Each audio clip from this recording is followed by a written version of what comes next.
جو مینجمنٹ کے M B اے سے کتنے مینجمنٹ کے کتنے اسٹوڈنٹس آئے ہوئے ہیں یہاں پر, بی بی اے والے کتنے ہیں یہاں پر. تو یہ تو انسانوں کو کیسے چلانا ہے, کیسے مرتب کرنا ہے, کیسے ترتیب دینی ہے اور کیسے ان کو ایک نظم کے اندر یہ سبجیکٹ ہمارا نہیں ہوگا جب ہم اسپین سے لے کے انڈونیشیا تک راج کر رہے تھے. یہ ضرورت ہے ہمیں پیش آئی اسٹڈی کرنے کی کہ کیسے چلایا ہم, کیا یہ پورا آسمانی طریقے سے چل رہا تھا, یہ زمینی حقائق تھے یا نہیں, کیا زمین پر گراؤنڈ کے اوپر اس اتنی بڑی ٹیم جو مینج ہو رہی تھی اس ٹائم پر, جو لوگوں کو چلایا جا رہا تھا, جو انجن چل رہا تھا 3 برے اعظموں پہ, وہ کیسے چل رہا تھا. صرف دعائیں تھی, صرف ذکر اذکار تھا, صرف امور تعبدیہ تھے, یا کچھ اور بھی تھا, کچھ اور سیاستیں بھی تھی, کچھ اور معاملات بھی تھے ان لوگوں کے. کیسے کر گئے وہ؟ ہم سے تو 4 بچے نہیں اپنا سنبھالے جاتے, صوبہ سنبھالنا تو دور کی بات ہے.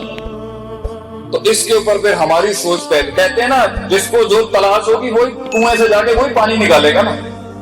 تو پھر میں سیالکوٹ کو آگے کورس آفر کرتا ہوں, ابھی تک نہیں دیا میں نے کہیں پر یہ, لیکن کیونکہ یہ میرے والد محترم کا شہر ہے اور میرے نانا مرحوم جو ہیں یہ شاہ پورا ہمارے ننیال کا ہے, والد صاحب میرے ڈھکی کے ہوتے تھے, تو میں سیالکوٹ کو وہ آفر کرتا ہوں جو میں نے پورے کنٹری میں کسی کو آفر نہیں کیا, کہ 30 نکات اور 30 پوائنٹ پر میرا ایک ورک شاپ ہے. میں نے پہلے بھی شاید کبھی بات کی تھی بلال لوگوں کے جلسے کے اندر, جب میں لاسٹ ٹائم سیالکوٹ آیا تھا, کہ میں 30 نکات پر جو شریعت سے استنباط کیے ہوئے ہم نے, نبی صلی اللہ علیہ وسلم کی گراؤنڈ ریالٹیز کیا تھی, جس پر آپ نے اتنا بڑا اسٹریٹجک ویژن آپ نے کھڑا کیا دنیا کا. اس کے بعد ہے اونٹ باندھنے کے بعد توکل. وہ اونٹ باندھنا کتنا گہرا, دقیق, عمیق, فہیم اور کتنا گہرا ہے وہ اونٹ باندھنا. وہ گراؤنڈ اسٹریٹجک ایلیمنٹ کتنا زیادہ تھا ان کا, جس پر انہوں نے چھوٹی چھوٹی چیزوں کا خیال رکھا. تو ایک کورس ہم آپ کو آفر کرتے ہیں, کبھی پڑھائیں گے آپ کو, لیکن آج ہم آپ کو وہ کلی دے کے جاتے ہیں کہ جب بھی فساد ہو رہا ہو نا لائف میں, جب بھی زندگی پار ہو رہی ہو, جب بھی زندگی رستہ نہ بنا رہی ہو اور پروان نہیں چڑھ رہی ہو, چاہے عسکری محکمہ ہو, چاہے حکومت کا کوئی ادارہ ہو, چاہے نان پروفٹ آرگنائزیشن ہو, یا کسی بھی قسم کا گھر ہو, یا فیملی ہو, یا بزنس ہو, یا مدرسہ ہو, 2 ہی کلی ہوں گی جہاں پر فساد ہو, 2 ہی مسئلے ہوں گے جہاں پر پرابلم ہو رہی ہوگی آپ کی لائف میں. تصحیح بھی اسی کی کرنی ہے اور تکمیل بھی اسی کی کرنی ہے, تجدید بھی انہی 2 کی کرنی ہے. انہی کے اندر مسئلے کا حل ہو سکتا ہے. اجازت ہے تو پیش کروں, یا بور ہو گئے آپ بوت سے تھوڑی لگ رہی, بور ہو گیا سارے, میں تھلے آ جانا کوئی مسئلہ نہیں ہے کیا الحمد للہ گم ہوئے تھے ماشاء اللہ. بہو جی ہونا سی اگے آئیے اپنے لوگ, سیالکوٹ خوش آئے نہیں ہمیں دیکھ کے,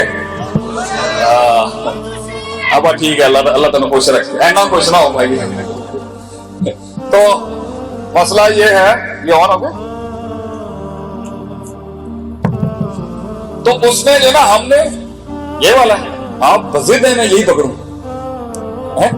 ریکارڈنگ ہو رہی ہے, 3 مائک اٹھا کے آپ چلوائیں گے, ایک استاد کو اتنا بوجھ دے دی, ویسے کندھے پہ بوجھ بڑے ہے بھی وہی بھائی ہے گا پکا. تو میری اس وقت یہ ریسرچ تھی کہ جی وہ اگر میری زندگی میں کوئی مسئلہ آ رہا ہے اور میری لائف میں کوئی پرابلم ہے, اور میں نے اگر کسی سے نہیں پوچھ, میں ہر وقت کن 2 چیزوں کا خیال رکھوں جب مسئلوں میں وہاں پر رجوع کر کے دیکھ لوں کہ مسئلہ کہاں سے آ رہا ہے.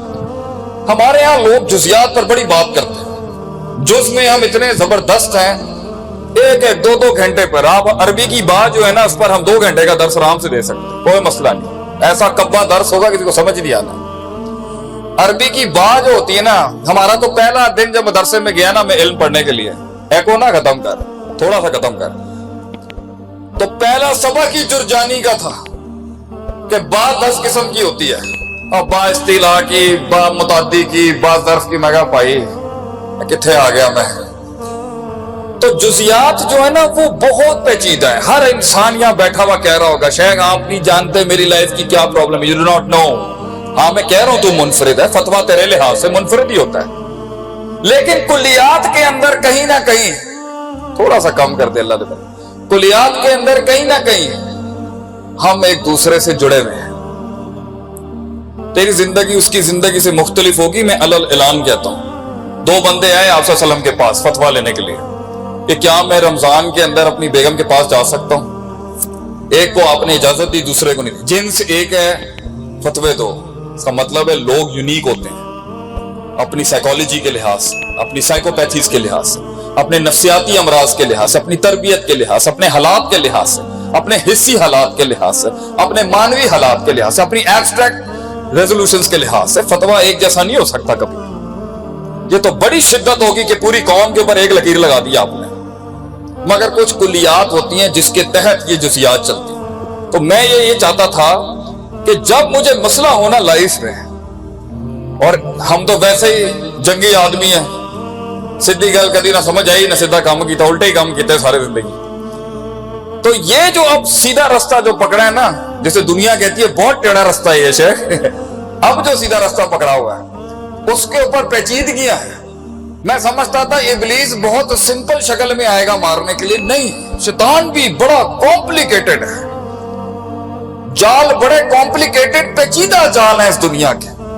بچہ مجھے الجھ جائے گا اس کے اندر. یہ جو ہمارے جوانوں کو ایک چڑی ہوتی ہے نا, او میں کر لاں گا, بڑا سونا کام کیتا جڑا تسی کر کے آئے ہو آج کل ہیں. تو میں یہ چاہتا تھا, اور آج آپ کو وہ 2 بڑی کلی دے کے جاؤں گا یہاں پر تحفے میں, کہ میں ہر وقت چیک کیسے لوں آپ کا کہ بھائی یہ 2 ٹھیک ہے نا, اس کا مطلب ہے تحریک سے جاری, اس کا مطلب ایوری تھنگ از فائن, سب ٹھیک چل رہا ہے. یہی 2 کلی ہم اپنے فوجی ادارے کے اندر بھی ہم ٹریننگز کر, ہم وہی کہتے ہیں مسئلہ یہ 2 کا ہی ہو. باقی جزیات میں ہم جا کے مائکروز میں جا کے چیک کر لیں گے اس کو, لیکن اصل مسئلہ وہی ہوگا. تو قرآن کی ہمیں ایک آیت ملی, اس میں انسانیت کے مسائل کا ایسا کلیہ موجود ہے, تیسرا مسئلہ نہیں ہو سکتا, انہی 2 کا مسئلہ ہوگا. تیسرا اگر ہوگا تو میں فیلڈ چھوڑ دوں گا, اتنی بڑی بات کر رہا ہوں. میں یہ پنڈال چھوڑ دوں گا آج کے بعد سے, میں یہ ممبر چھوڑ دوں گا. تیسرا مسئلہ اگر کوئی لے آئے نا, شیخ عاطف تقریر چھوڑ دے گا اور تدریس چھوڑ دے گا اس کے بعد سے. دعویٰ ہے ہمارا اس کا, مجربن بھی, اور نص تو آپ پڑھنے لگاؤں آپ کے آگے. اللہ کہتا ہے, فرماتا ہے قرآن میں, وَجَعَلْنَا مِنْهُمْ أَئِمَّةً, ہم امامت اور لیڈرشپ دیتے ہیں کچھ لوگوں کو, مطلب عام سے لوگوں کو, کچھ بھی نہیں ہوتا وہ. ہماری زبان میں فارغ سوچ, فارغ عمل, کوئی پروڈکٹیوٹی نہیں. ہم امام بناتے ہیں لوگوں کو, قیادتیں دیتے ہیں کہ وہ جو کل کچھ نہیں تھے, لم یکن شیئا مذکورا, وہ لیڈنگ پوزیشنز میں ہوتے ہیں اپنی زندگیوں, کسی بھی فیلڈ اور فیسٹ کے ہوں گے. ہم اس کو کھڑا کر دیں, معیار بناتے ہیں اس کو, سنگ میل بناتے ہیں, شعار بنا دیتے ہیں اس کو. معیار بھی بناتے ہیں, شعار بھی بناتے ہیں, سوال بھی بنا دیتے ہیں, خیال بھی بنا دیتے ہیں, مزاج بھی بنا دیتے ہیں, آگے سے رواج بنا دیتے ہیں اس کو, اور پھر اس کو تاج بناتے ہیں لوگوں کا, اور سرتاج بناتے ہیں پھر اس کو, پھر افکار بناتے ہیں اس کو, پھر اقوال بناتے ہیں اس کو, پھر امواج بناتے ہیں اس کو. جب وہ 2 کام کر لے اور وہ اس طرح کا بن جاتا ہے, یہدون بامرنا, کام وہ کر رہا ہوگا مگر تعبیر آسمان والوں کی ہوگی. اتنا انٹیگریٹڈ ہوتا ہے کوئی شریعت کے اندر, وہ اللہ کی کائنات کے اصولوں میں اور اللہ کے اصولوں میں اس طرح سے انٹیگریٹڈ ہوتا ہے کہ وہ اس طرح کام کر رہا ہوگا. یہدون بامرنا, اللہ کہتا ہے